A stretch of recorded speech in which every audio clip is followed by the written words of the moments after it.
Imagine selling your first business for seven figures by the age of 28 and then doing it again and then doing it again. Now, imagine doing it without chasing social media fame or burning yourself out. Well, today's guest has mastered the art of strategic authority building, and he's about to show us why everything you think you know about becoming an industry leader, yep, it might be completely wrong. Here's what I want you to think about. What happens when you combine the mind of a manufacturing mogul, the skills of a home shopping network pitchman, and the strategic genius of a media mastermind? Well, today's guest, Mitch Carson, has done just that. He turned his first business into a seven-figure exit by 28, then did it again, selling his second company to Waste Management. But here's where I think things really get interesting.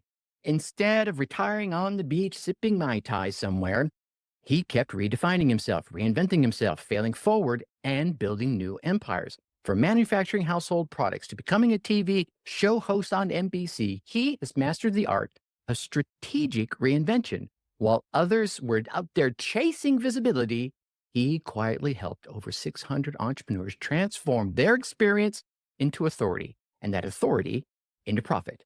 After building and selling multiple companies, he retired, he says with air quotes, to Peru, only to land a $96,000 consulting contract from a book he had written years earlier, all again while sipping coffee. And now he's here to show us why most entrepreneurs are working way too hard at being visible and aren't working hard enough at being valuable. Today, he's pulling back the curtain on what it takes to position yourself as an authority in the market, even when, well, maybe it's especially when nobody knows who the hell you are in the first place. If you're tired of shouting into the void and ready to learn the strategic way to stand out, you're going to want to take notes on today's episode. Mitch, man, how you doing today? Welcome to the Dark Horse Entrepreneur Podcast.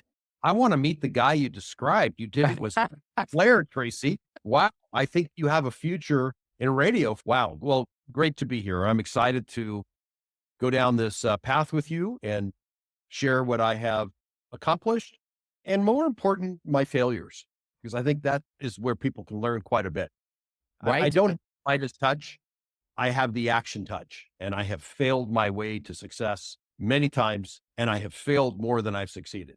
Here's the question I want to kick us off with. What drives someone to keep starting over when they could have literally just cashed out? I retired briefly, got fat, drank coffee, was living in Chiang Mai, Thailand at that point, had a motorbike, wore flip-flops, fit into the local scene of the expats who were working digitally. I worked on occasion.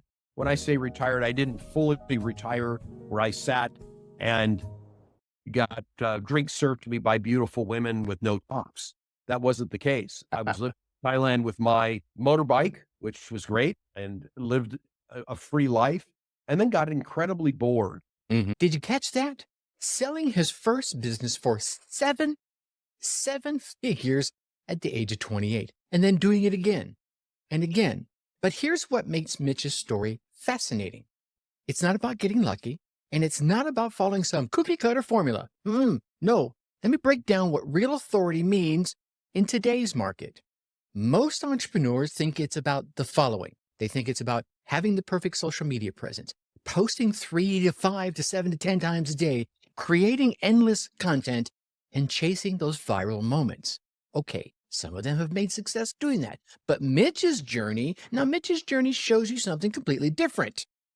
Raw authority isn't about being everywhere. It's about being valuable where it matters. It's about being valuable in the right places. Take a minute. Think about it. While others are out there chasing social media fame, trying to be the next Beast or Gary Vee, true authority builders are solving real problems. True authority builders are creating tangible results, building credible platforms, and establishing lasting impact. But here's where it gets really interesting, my friends. Mitch shares a moment that changed everything about how he viewed authority building. So I thought I was happy, and I bragged about how much money I saved by exposing a bag of laundry that was yay big. So it was about, let's say, 14, 16 inches tall, folded in a plastic bag, and I paid $1 for it. I disclosed that on my Facebook post. I said, this is the life I live. Look how inexpensive it is to live here. And I get to save all this money instead of have it laundered in Los Angeles, where I come from, what I would have paid there. He responded, what happened to your mindset of wealth and abundance versus now you've turned into somebody who's focused on saving money, not making money? Struck me. Good question. Struck me. I said, wow, I have now become a cheap mindset person, expat, living in Thailand with all these other people who work on their laptops. Mm-hmm. I've had a very successful career and I have downgraded myself. Not that there's anything wrong with what they're doing, Sure. because that's fine for some people who've chosen that lifestyle. And I did choose that for a while. And I realized I'm not through yet. Okay. Let me break that down for you. Let me break down why mindset shift is so crucial for you, my dark horse entrepreneurs, my parent entrepreneurs, just any entrepreneur listening to me right now. Go ahead, just take a second and pause, lean in, because I want you to hear me, because Mitch's experience in Thailand revealed something truly powerful. When you focus on saving money instead of focusing on creating value, you, my friend, are playing the wrong game entirely. Let me give you the practical framework for this. Let's call this the authority shift framework. Number one, stop counting followers. Please stop it. And then start tracking the problems that you've solved, the lives that you've impacted, the results you've created, and the value that you have delivered. Small, big, medium, whatever it is. And then number two, redefine your metrics. So instead of all your social media stats and your post frequency and your content calendar checkboxes, here's what I want you to focus on: client success stories, real world impact, tangible outcomes, and industry recognition. Yeah. So let me give you a quick example. One of my clients was obsessed with growing her Instagram following. So many people out there are obsessed with it. She was posting 3 times a day, doing all the right things. But after 6 months of this, she had lots of followers, but no clients. Well, we flipped the script on this, and she started focusing on solving one specific problem in her industry. Within a month, she got featured on an industry publication. Within that same month, she was invited to speak at an event and landed 3 high-ticket clients. Yeah, see, here's the key insight. Authority, my friends, isn't about being known. It's about being known for something specific. But this leads to another crucial aspect of authority building. Let's take a minute to talk about that little thing that most authority building experts completely miss. And that is the power of strategic reinvention. What is that, Tracy? Well, I'm about to tell you. You see, most people think that you need to pick one lane and stay in that lane forever. You're afraid that changing direction might hurt your authority. But what if I told you that strategic reinvention could actually amplify your authority? Yeah, that might pique your interest, right? Think about some of the respected authorities that you know out there. Richard Branson, well, he went from music to airlines. Elon Musk, big man. PayPal to space, and everything in between, X. And then there's Sarah Blakely, who went from fax machines to $1 billion shapewear. But here's where things really get interesting, my friends. These were not random jumps. They were strategic reinventions, and they were built upon previous successes as well as previous failures. And this is where Mitch's story gets even more interesting, because while others are out there trying to build the perfect brand, he was doing something a little different. Yeah, listen to this. Everything is marketing. Without traffic, there is no business. When I was in manufacturing, how I got into that was by accident.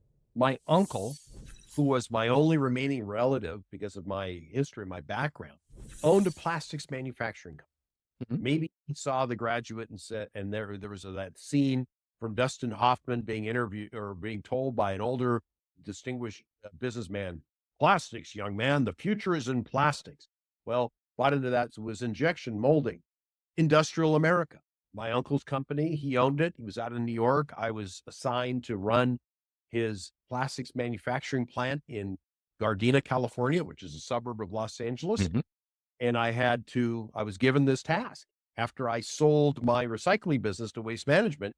And he said, "It's time you come and help me out," because he owned multiple businesses. And I took on the task. I knew nothing about plastics, but I learned. Sure. And what I learned quickly is there are machines that have to be kept busy. When you're in manufacturing, you must run those machines. It's all about machine hours. Yeah.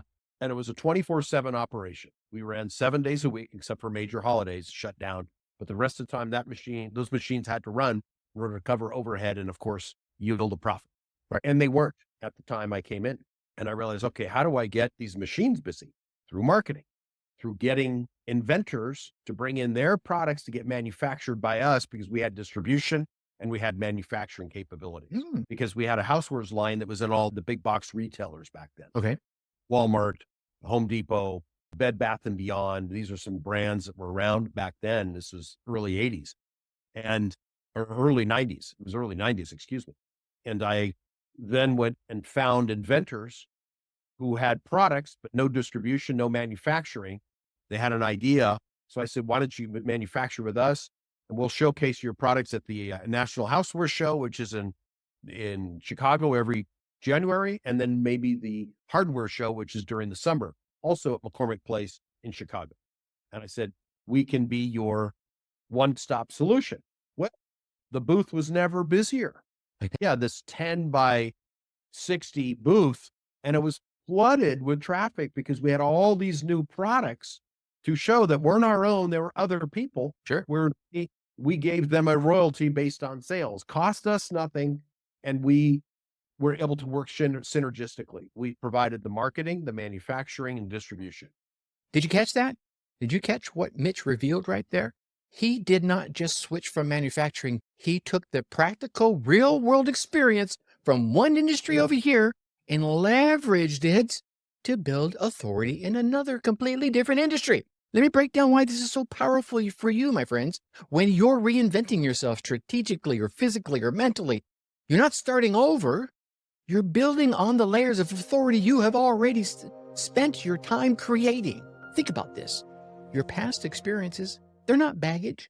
Your previous roles are not irrelevant. Your diverse background is not a weakness, and your transitions, they are not your failures. They are, all of them, the building blocks of your unique authority position. Yeah. Here's what it might look like in real life. A teacher becomes a more credible corporate trainer.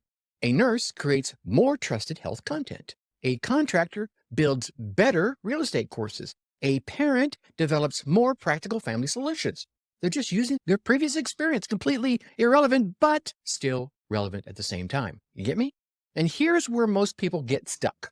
They try to hide their previous experience instead of letting it shine, instead of leveraging it. And that's exactly what Mitch addresses next. The easiest way for most businesses, I'm generalizing because it would depend on the business. Of course. Start writing an article for their local newspaper. Oh. And not get paid. Start commenting on the articles that already be written by staff writers right now, and also on their online publications. And then say, I'd love to contribute a column to you and not get paid. It's free. In every city, I would even imagine in your small town, there's got to be a local newspaper. There is, and I read it. Yes, I do too. I like that. And the people with money still read newspapers. Yep. I don't know exactly how old you are. I'm a baby boomer, and Same. I grew up reading newspapers. There's value in print, and it provides legacy for people as well. It then can be repurposed for social media later. That's a way to start. I am a writer written for, and then that can be a leverageable asset to get into more national publications. If you're a big city, find a newspaper that's from an outlying city and write it for them. And that's a whole can of worms, but that's the standard answer. Yeah. See? Let me give you a framework for implementing this in your own authority building journey. Let's call this the strategic reinvention blueprint. Yeah. Okay. Step 1, audit your experience arsenal. And that's what it is, right? Every bit of your experience is like an arrow in your quiver. Is that what it's called? I think it is. Anyway, let's audit your experience arsenal. I want you to make a list of the skills you're really good at, maybe the ones you've mastered, problems that you have solved, industries that you know and know well, and the results that you have created. And don't edit. I want you to just go ahead and list everything. Now, step 2, find those golden threads. And here are the golden threads I want you to look for. Transferable skills, common challenges, universal principles, and unique perspectives. Here's an example. If you've managed a team in manufacturing, you understand process optimization, quality control, team dynamics, and system creation. Those are just a handful of things off the top of my head, right? Step number 3, position your pivot. Instead of saying, I used to be, I want you to say, because of my experience in, because it's saying the same thing, kind of, but it gives it a little different flair, doesn't it? Let me give you an example. One of the folks that I know went from restaurant management to business consulting.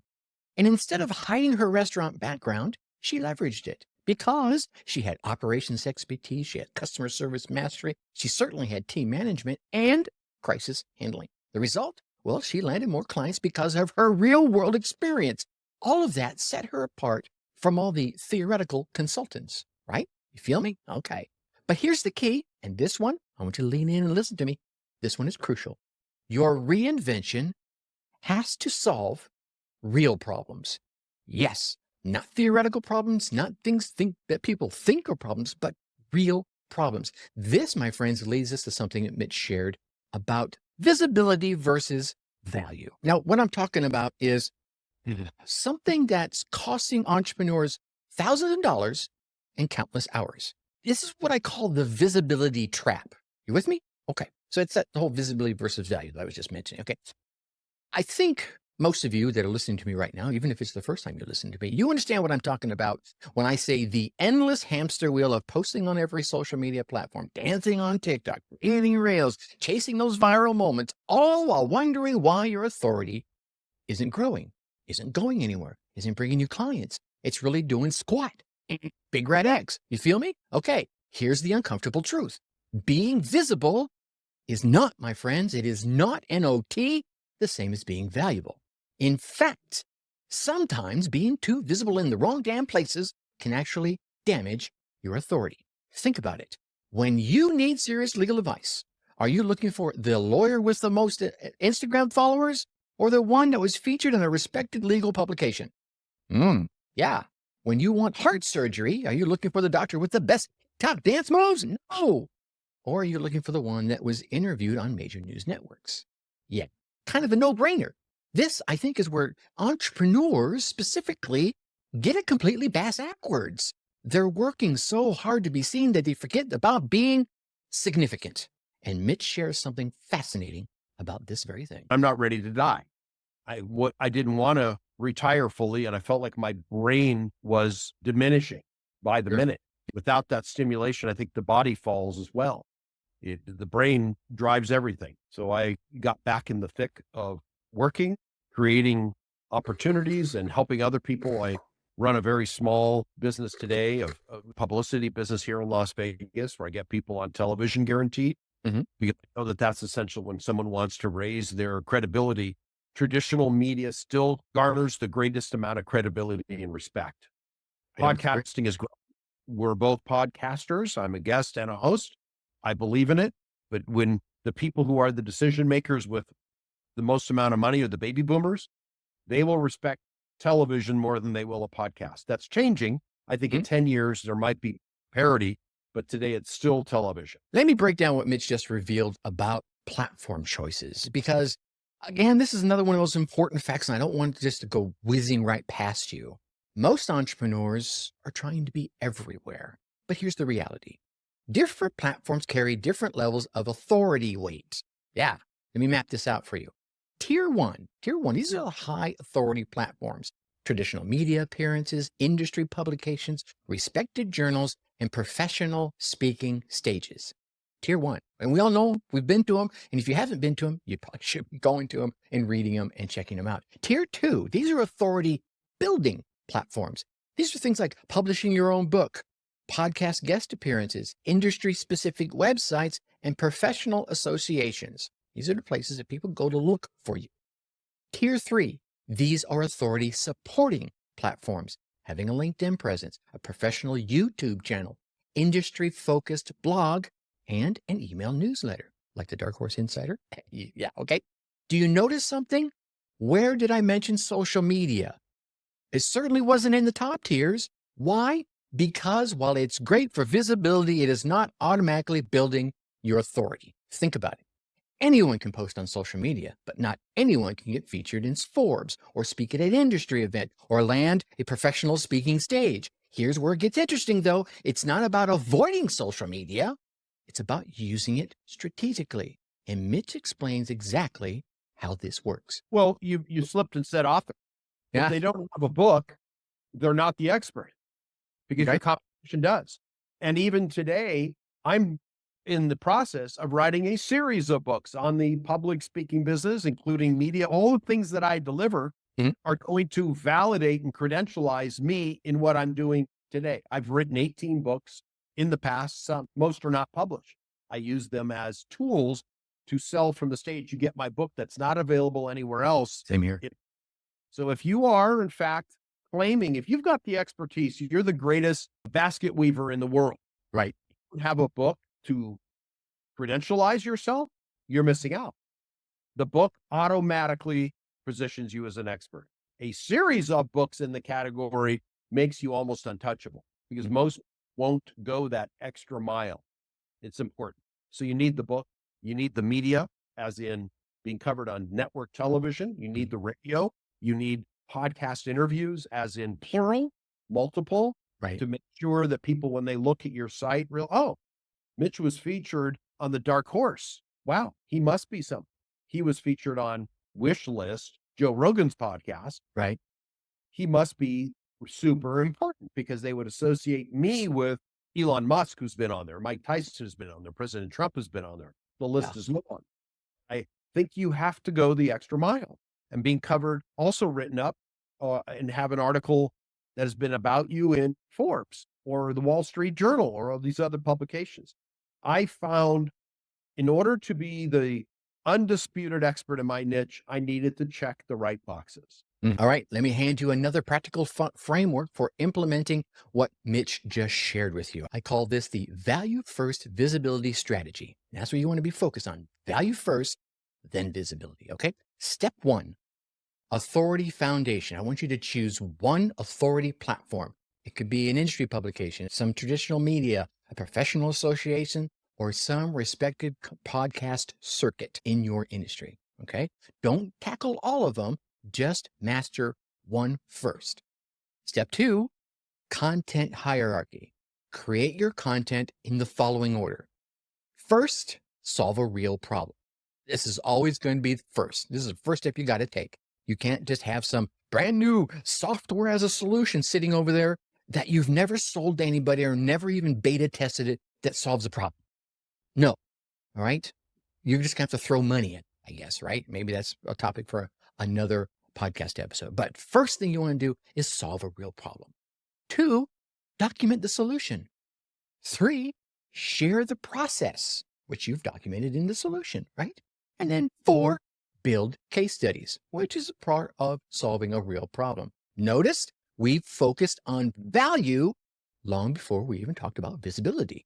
This is the exact opposite of what most entrepreneurs are out there doing right now. Let me share an example.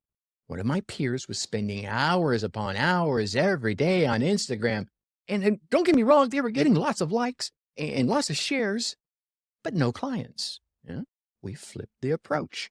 They wrote an industry paper. They got featured in a trade publication. They documented the process of what they were doing, and then they shared that on social. Result? Well, 3 more high-ticket clients, but these all happened in a single month, more than they had ever gotten in the previous 6 months of grinding it out on social media. And then there's step 3. Remember, we're talking about the 3-step value first visibility strategy, right? So this is step 3, strategic amplification. This only happens after you have created the real value. Then what you're going to do is you're going to share those insights on LinkedIn. I say LinkedIn first because it's the professional one. It's the one that's more professional than the rest of them. But depending on what industry you're in, you may need to go into a Pinterest or another platform where all of your customers and clients or prospects are. Okay. Then you're going to create supporting content around those insights. Then you're going to engage in relevant groups on that platform and start building your email list, right? Because here's the thing, and I shared this in a previous episode, and if I remember, I'll do a little research and I'll grab what that episode number is and I'll drop it down in the show notes for you to go check it out. Social media is not yours. An email list is yours. Okay. Here's the difference. You're not creating content for content's sake when you follow this 3-step process.